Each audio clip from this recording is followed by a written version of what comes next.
कभी ना चुप रहने वाली चुलबुली नेहा एक बेजान पुतले की तरह पड़ी थी।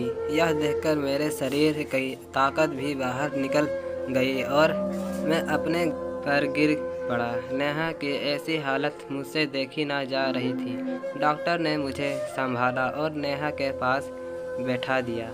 मैं अपने आंसुओं को रोक नहीं पा रहा था और मन ही मन अपने आप को कोस रहा था कि सुबह मैंने उसे अकेला क्यों छोड़ा।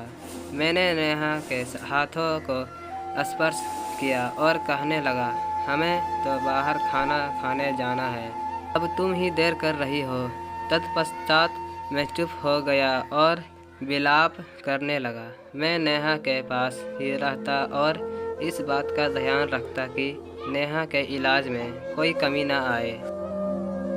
3 दिन बाद नेहा को अस्पताल से छुट्टी मिल गई। मैं उसे पकड़कर गाड़ी तक लाया। उस कूदती फुदकती नेहा को आज अब पैर घसीटने पड़ रहे थे। यूँ प्रतीत होता था मानो वह अपने ऊपर कितने 100 किलो का वजन लादे हुए थी। मैं उसे घर ले आया। जब मेरी गाड़ी मेरे घर के नीचे रुकी तब सब मोहल्ले वाले तमाशा देखने आ गए थे। कुछ लोगों की संवेदनाहीन बातें मेरे कान में पड़ने लगी। नेहा और मेरी पीड़ा जानने के बाद भी कोई हमारा हाल पूछने नहीं आया, बल्कि कुछ लोग अपने घरों की खिड़की बंद करते देखे। यह लोग उस समाज का प्रतिनिधित्व करते हैं जो संवेदनाहीन हो चुका है, जिसे अपनी सहेली से फ़ोन पर गप्पे हाँकने के लिए कोई भी खबर चाहिए। वह समाज तो मरते इंसान की सहायता करने के बजाय उसकी तस्वीर खींचने में लगा रहता है। उससे और कोई उम्मीद की भी नहीं जा सकती थी। दुख तो इस बात का था कि हमारे खुशी के दिनों में मदद और मानवता की टींगे हाँकने वालों ने आज एक लड़की को इंसान मानने से ही इनकार कर दिया था। परंतु मुझे इन बातों से कोई भी फर्क नहीं पड़ता था। नेहा आज भी मेरे लिए उतनी ही खास और मूल्यवान थी जितनी कि पहले। अत्यंत भारी मन से मैं नेहा को घर के अंदर लाया और उसी बिस्तर पर लिटा दिया जिस पर से नेहा ने ही मुझे 3 दिन पहले उठाया था। उसे देखकर मैं बस यही सोच रहा था कि उस दिन नेहा मेरे उठने का इंतज़ार कर रही थी और अब ना जाने कितने दिनों तक मैं उसके उठने का इंतज़ार करता रहूँगा। मैंने तोहफे में उससे उसका सिर्फ थोड़ा सा समय मांगा था, परंतु वह इस स्वरूप में मिलेगा मैंने कभी कल्पना भी नहीं की थी। रात हो चली थी, इसलिए नेहा को वहीं छोड़कर मैं नीचे उसके लिए कुछ खाने का बंदोबस्त करने चला गया।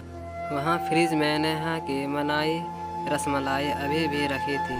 उसने मेरे लिए कितने प्यार से बनाई थी। मैं और सामान देख ही रहा था कि अचानक नेहा के चीखने की आवाज़ आने लगी। सब कुछ छोड़कर मैं ऊपर भागा। नेहा बिस्तर पर जोर जोर से चिल्ला रही थी, मुझे बचाओ, मुझे बचाओ, वह मुझे मार देगा। वह भ्रम की अवस्था में चली गई थी और उसका मस्तिष्क उसे पुराने घटनाक्रम की तस्वीरें दिखा रहा था। उसकी सांसें उखड़ने लगी और शरीर से पसीने का प्रभाव अत्यंत ही प्रबल हो गया है। मैं शीघ्रता से उसके पास गया और उसका हाथ थामा ताकि अपनी मौजूदगी दर्ज करवा सकूं। नेहा ने एकाएक मुझे पकड़ लिया। मैं उसे बार बार यह कहने लगा कि सब ठीक है, उसे कोई खतरा नहीं है, वहाँ कोई नहीं है। मैंने उसे लिटाया और उसके माथे पर हाथ सहलाने लगा। नेहा धीरे धीरे शांत हो गई। मैं उसे अभी भी यह कह रहा था कि मैं उसके पास ही हूँ और मैं उसे कुछ नहीं होने दूंगा। नेहा ने कुछ नहीं कहा, परंतु मैंने देखा उसकी आंखों के कोने से एक आंसू की बूंद बह गई। दोबारा उसके लिए कुछ खाने के लिए लाने के लिए उठने लगा तो नेहा ने मुझे और ज़ोर से पकड़ ली। वह पुनः व्याकुलता से मेरी तरफ देखा रही थी, मानो कह रही हो, रुक जाओ साहिल, मुझे अकेला छोड़कर मत जाओ। इस बार मैंने अपनी गलती नहीं दोहराई और उसके पास बैठा रहा। कुछ अंतराल के बाद नेहा सो गई। दुख और क्रोध की प्रचंड लहरें मेरे मन में उफान पर थी। नेहा को किसी दवा और चिकित्सा से ज़्यादा अपनेपन और प्यार की ज़रूरत थी। उसके चोर हुए आत्मविश्वास को पुनः फर्श से अर्श तक ले जाने की ज़रूरत थी। नेहा के अंदर चल रही लड़ाई में अब मेरे योगदान की बारी थी, और मैंने भी यह निश्चय कर लिया था कि मैं उसे पहले जैसा बनाकर ही दम लूँगा। नेहा हमेशा अपने इर्द गिर्द लोगों की अनुभूति करती थी और इसलिए उसे सदा तनाव व प्रारंभ में ही देखता था। यह डर और चिल्लाना अब मानो रोज का सिलसिला हो गया था। उसको शांत करना बहुत मुश्किल काम हो गया था। एक रात मैं नेहा को खाना खिलाने की कोशिश कर रहा था। यूँ तो वह खाने की शौकीन थी, पर अब एक साधारण रोटी भी वह खा नहीं पा रही थी। अचानक वह रोने लगी। ना जाने इस बार उसके मन के किस रथी को तीर लगा था। कहने लगी, मुझे माफ़ कर दो साहिल, शायद मेरी ही कोई गलती रही होगी जो मुझे यह सज़ा दी गई। मैंने कुछ तो ऐसा ज़रूर किया होगा जो मेरे साथ ऐसा हुआ। मेरे में ही सब कमियां हैं। मैं सबके लिए एक बोझ हूँ। इस बोझ से मुझे बहुत दर्द हो रहा है। नेहा के इस स्वरूप की मैंने कभी कल्पना भी नहीं की थी। जो लड़की किसी निर्जीव में भी प्राण फूंकने का सामर्थ्य रखती थी, वह आज इतनी टूट गई थी कि अपने आप को ही निराश से बाहर निकाल नहीं पा रही थी। उसके मुख का तेज कहीं गुम हो गया था। नेहा ने कभी किसी का दिल नहीं दुखाया, पर अब उसने अपने दिल पर न जाने कितनी बातों का भार डाल दिया था कि खुद ही अपने में घुटने लगी थी। मैंने नेहा के आंसू पोंछे और उससे कहा, तुम्हारी कोई गलती नहीं है। तुमसे कभी कोई गलती हो ही नहीं सकती। तुम कितनी अच्छी हो, सबका कितना ध्यान रखती हो। तुम कितने असहाय लोगों की मदद की है और वह आज कितनी अच्छी जगह पहुंच गए हैं। बस अड्डे पर वह लड़की तो तुम्हें याद ही होगी जो अपने परिवार से बिछुड़ गई थी। तुमने अथक प्रयासों से उसे उसके परिजनों से मिलवाया था। वह लोग तुम्हें देवता तुल्य मानते हैं। यदि तुम ऐसा ना करती तो ना जाने उस लड़की का जीवन आज कैसा होता। इसके बाद भी तुम कह रही हो कि तुम किसी पर बोझ हो। नहीं, तुम्हारे जैसा लोगों की इस दुनिया को बहुत ज़रूरत है।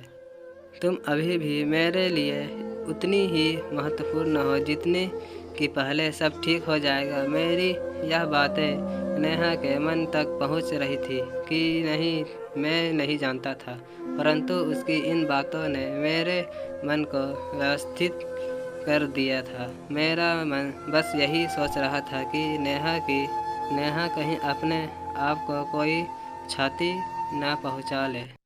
कुछ ही दिन के अंतराल में मैंने सभी धारदार और नुकीली चीज़ों को घर से हटा दिया।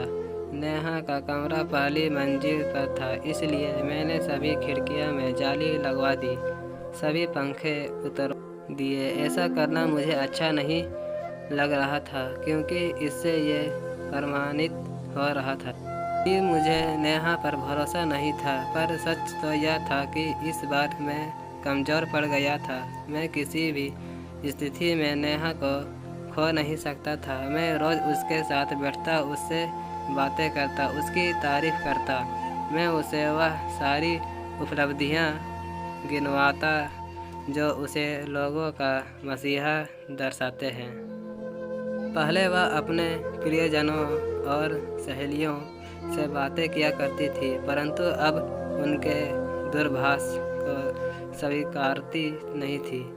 उसने अपने आप को समाज से बिल्कुल काट लिया था। बस पूरे दिन सर झुकाए ना जाने किन किन विचारों से लड़ती रहती थी। इतना प्रयास करने के बाद भी मैं नेहा की हंसी वापस नहीं ला पा रहा था। तभी विचार आया कि मेरे मित्र शर्मा जी की बच्ची नेहा के साथ खूब खेलती थी और उसके साथ नेहा भी खूब मज़े करती थी। मैंने उसे थोड़ी खुशी मिल जाए इसलिए आपसे सहायता मांगी थी, किंतु आपने तो उसके चरित्र पर ही सवाल उठा दिए। इतनी बेइज्जती के बाद भी मैंने एक आखिरी कोशिश की और शर्मा जी की तरफ देखा, परंतु उन्होंने भी अपनी आंखों से वास्तविकता की जगह अपने मोबाइल को ही देखना बेहतर समझा। घर लौटते समय एक लाल बत्ती पर मैं रुका तो मैंने देखा कि एक व्यक्ति फूल बेच रहा था। उन्हें देखकर मुझे वह गुलदस्ता याद आया जो नेहा ने मुझे मेरे जन्मदिन पर दिया था। मैंने भी उसके लिए एक लाल गुलाब का फूल और एक बहुरंगी फूलों का गुलदस्ता खरीद लिया। घर पहुंचकर मैंने एक मुस्कान के साथ वह फूल नेहा की तरफ बढ़ाया, परंतु वह उसे स्वीकारने की हिम्मत ना जुटा पाई।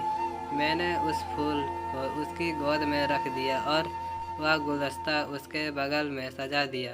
कुछ अंतराल के पश्चात जब मैं पुनः उस कमरे में आया तब वहाँ के बदले माहौल को देखकर मेरी खुशी का ठिकाना ना रहा। मैं दरवाजे पर ही खड़ा होकर उस पल को अपने अंदर समेटने लगा। नेहा उस गुलाब के फूल को हाथों में पकड़े निहार रही थी। उसके मुख पर एक हल्केपन का भाव था। गुलदस्ते को भी नेहा ने अपनी गोद में रखा था, मानो उन बहुरंगी फूलों से अपना श्रृंगार कर रही हो। बेजुबान फूलों ने अपने रंगों से एक अजनबी लड़की को, जो तकरीबन पाषाण बन चुकी थी, पुनः जीवित कर दिया था। वहीं दूसरी तरफ इंसानों ने अपना असली रंग दिखाकर एक हंसती खेलती लड़की की आत्मा को ही मार दिया था। मैं भीतर गया और नेहा को बिस्तर से उठाकर आईने के सामने खड़ा किया। वह बहुत ही असहज महसूस कर रही थी, अपने आप से ही नज़रें नहीं मिला पा रही थी। मैंने एक हार उसके गले में पहनाया और शीशे पर चिपकी एक बिंदी उसके माथे पर लगा